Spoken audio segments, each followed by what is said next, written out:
ხერთვისი, მოგვი, ნაქალაქევი, განსაკუთრებულად საინტერესო სოფელია მირაშხანი და ტოლოში.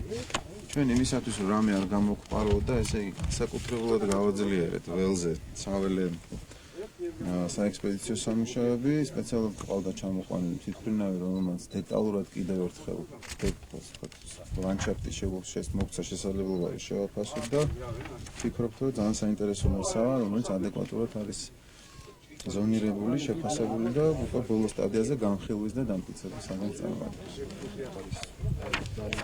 განჩენი რაც არ არის პარტნიორების პერიოდში კომპანია გეოგრაფიკი, ARC და ARC სტუდიო კრიტერიუმის საფუძველზე გამოვყავით საპროექტო ტერიტორია, რომელიც მოიცავს არა მარტო რელიეფით მითეული რა მოდელით წავა, იმიტომ რომ ადგილობრივი ხერთვისი, ვარძია, ოლოდას ეს კანიონი გამოკვლეულია ტურისტული ლოჯისტიკის კუთხით სპეციალური ჯგუფი. ვარძიაში ჩამოდივა ძირითადად იქ ან ეს ტერიტორია, ეს სხვა სახელიც იყოს ამას ჯგუფი ეკონომიკაში იქნება. გამზადებული სიები,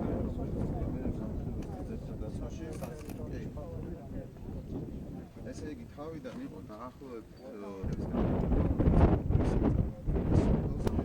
წუნდის ტბა იქნება.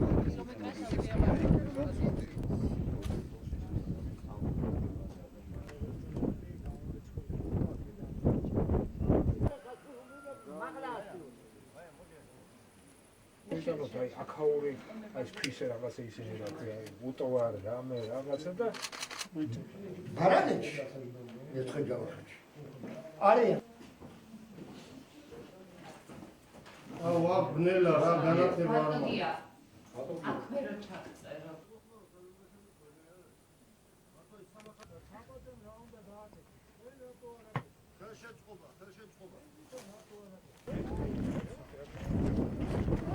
Toilet has projects, it has questionnaires.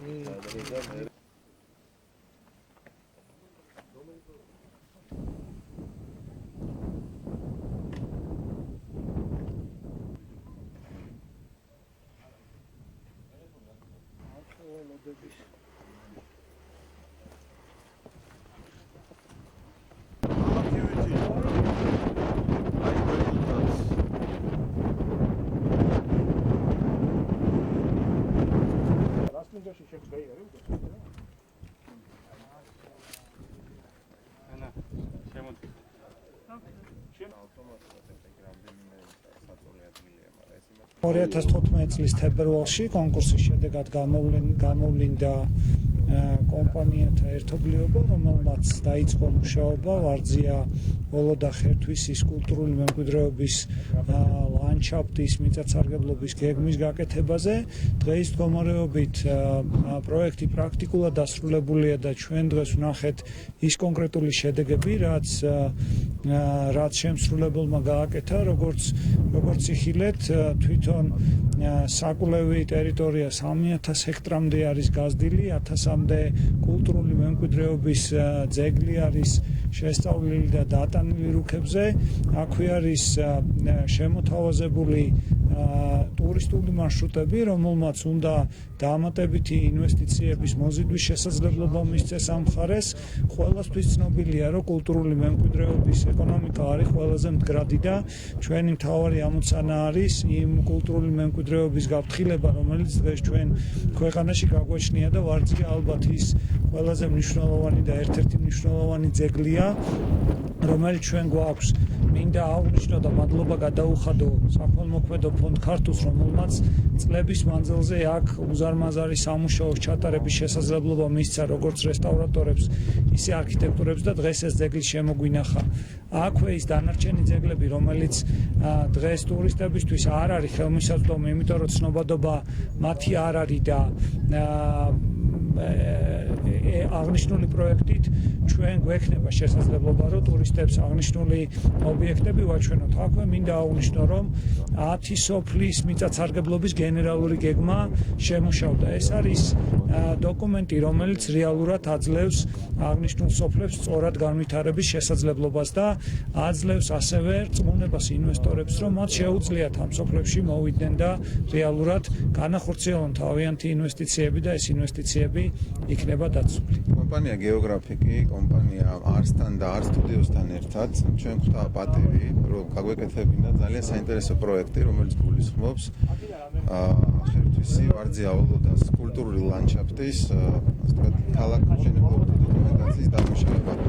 ეს პირველი მცდელობაა, როდესაც ვთქვათ, საქართველოს ქალაქმშენებლობის დოკუმენტაციაში ჩნდება კულტურული ლანდშაფტის, ასე ვთქვათ, ცნება, მასზე აწყობილი გეგმარებითი პრინციპების, ასე ვთქვათ, შემუშავება და დამტკიცება მუნიციპალიტეტების დონეზე, როგორც მოგახსენეთ, 10 სოფელის მიწა-საღებავების გენერალური გეგმა დამუშავდა, მაგრამ ეს არ არის მხოლოდ დოკუმენტების ერთობლიობა, ეს არის აი ამ სივრცის, მტკვრის, აი ამ უნიკალურ კანიონისა და მისი მიმდებარე ისტორიულ-კულტურული ერთეულების ლანდშაფტის ჰარმონიული, ასე ვთქვათ, ერთიანობა და ამაზე ადეკვატური გეგმარებითი და ზონალური დოკუმენტების და ზონირების დოკუმენტების დამუშავება, რომელიც უახლოეს 10, 15 და მომდევნო ეტაპებისთვის გასცემს პასუხს ყველა იმ გამოწვევაზე, რომელიც ამ რეგიონში მიმდინარეობს, რაც შესაძლებლობებიც აქვს ამ ტერიტორიის განვითარებას როგორც ტურისტულ, კულტურული, ასევე რეგიონალური პრინციპით, გათვალისწინებულია ყველა საფრთხე, გათვალისწინებულია ყველა შესაძლებლობა და ეს არის ადეკვატურად,